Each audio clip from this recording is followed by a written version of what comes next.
Good morning and welcome to another Wine Steward video. We're going to keep this one short, but we are going to impart some very important information.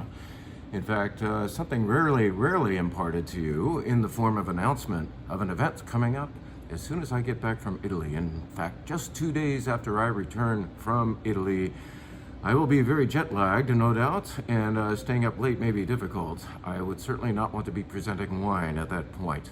So, thank goodness we have a French professional bringing to us nothing other than Bordeaux. We have not presented Bordeaux in over 10 years as a sit-down presentation style event theme. Bordeaux, France's arguably most famous wine region. I know it vies with Burgundy for that distinction, maybe Champagne as well, but just think we haven't been representing a lineup of 11 or 12 Bordeaux on a menu in front of RSVP only folks for over a dozen years. Now, why has it taken so long to do this? Because we really haven't been convicted about the provision. I mean, we buy Bordeaux all the time. It goes down there and sits in the Bordeaux section, and not for long, because there are still adherents. There are people who really like this wine type. And yet, we don't work with anyone who can present such an important, impressive, and varied list, the likes of which we'll be showing on October 9th. It's a Thursday night, so it's a rare closing of our wine bar for this showing of Bordeaux from one company who has a lot of goodies, including some of the best known. I think we may even be showing this particular Bordeaux, it'll be like the flagship, the high end of the night. But just so you know, most of the wines will range from, let's say, retails of 20 to 60 or so, and then we'll pop up for this big gun. But in the meantime, we'll be showing you a bright white Bordeaux Sec, or a dry Bordeaux Blanc, and we'll be showing you from Sudereau, Sauterne, that's Bordeaux's dessert wine, perhaps the world's most famous type of dessert wine, and a good 9 or 10 Rouge, Bordeaux Rouge, coming from both left bank and right bank, representing different winemaking styles, varieties, and price points, as I said before. So let's get into Bordeaux. Why are we doing this now? Because the weather is, in fact, changing. Today it's kind of gray out there, in fact. And according to the forecast, 10-day forecast, we are finally out of the heat. And we haven't actually had all that much this summer, but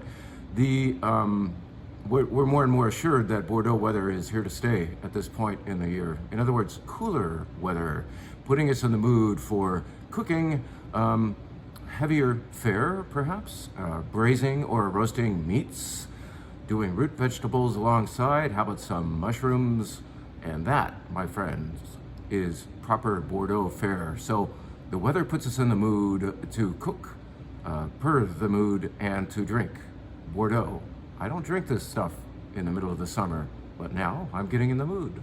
And I think it's appropriate that we really start our fall program event lineup with Bordeaux before we go to Nickel and do some other fun things thereafter. So just letting you know, by later today, I will be posting on thewinesteward.com on the experiences page the offering of this event for 28 of you RSVPs, okay? So while I am gone, let me hear about those numbers growing. Let me get texts back from the Wine Steward saying, hey, the event's full. And I wouldn't be surprised if it fills up soon, because we've been neglecting this very important wine topic. Okay, that's almost it, but I would like to just say that, as usual, we have a brand new wine bar menu as of yesterday. And let's just tell you about maybe just 2 of the wines that are on that menu.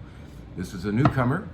We have really become rather depleted down there in our Burgundy section. So this is a small restocking of that section with 2 wines from this producer, Le Manufacture, and they are residing in Chablis. Chablis is the northernmost wine subregion of Burgundy, and it's actually kind of a satellite. It's apart from the rest of the fairly contiguous part of Burgundy and closer to Paris.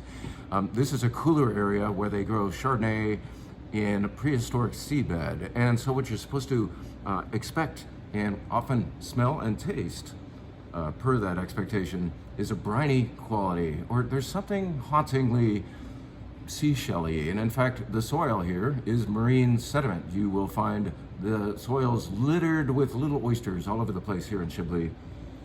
These are wines that don't get oaked. You wouldn't want to cloud that picture of location.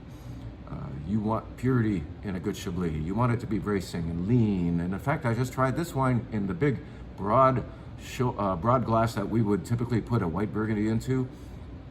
But when you go north to Chablis and you want to celebrate brightness, often you flip over to this. And in fact, this wine in particular did better in the skinny glass to emphasize that briny brightness. Very nice wine.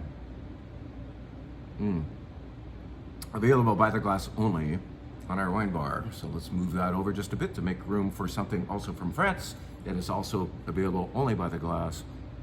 This is from Berthe-Capot, a producer in Châteauneuf-du-Pape, and they produce more than one bottling of Châteauneuf-du-Pape in the good years, in the good vintages. 2022 was a very, very good vintage, and that allowed these guys to isolate Grenache. That's rarely done in Châteauneuf-du-Pape, where you might see a Mourvedre bottling, but more often, you know, these are GSMs and might include up to 13 grape varieties in the blends. That's what they're allowed to do here in Châteauneuf-du-Pape. So here's a rarity, this juicy, charming, pretty, 100% Grenache happening in Berthe-Capot Elixir Châteauneuf-du-Pape, available by the glass. It's delicious, it's charming, it's disarming, it's fun. It's something I overbought, frankly. So we're gonna get through some bottles, and hopefully you'll want to take some of this home as well. It's a fairly affordable Bordeaux. We were just talking about Bordeaux, Châteauneuf-du-Pape. This is, of course, the most famous subregion of the southern Rhone. So we've just described three great wine places in France: the Rhone and Burgundy in the form of that Chablis, and Bordeaux. Don't forget about that event. Sign up sooner than later, or you may not be able to sign up. Thanks so much. I'll see you on the other side of Italy.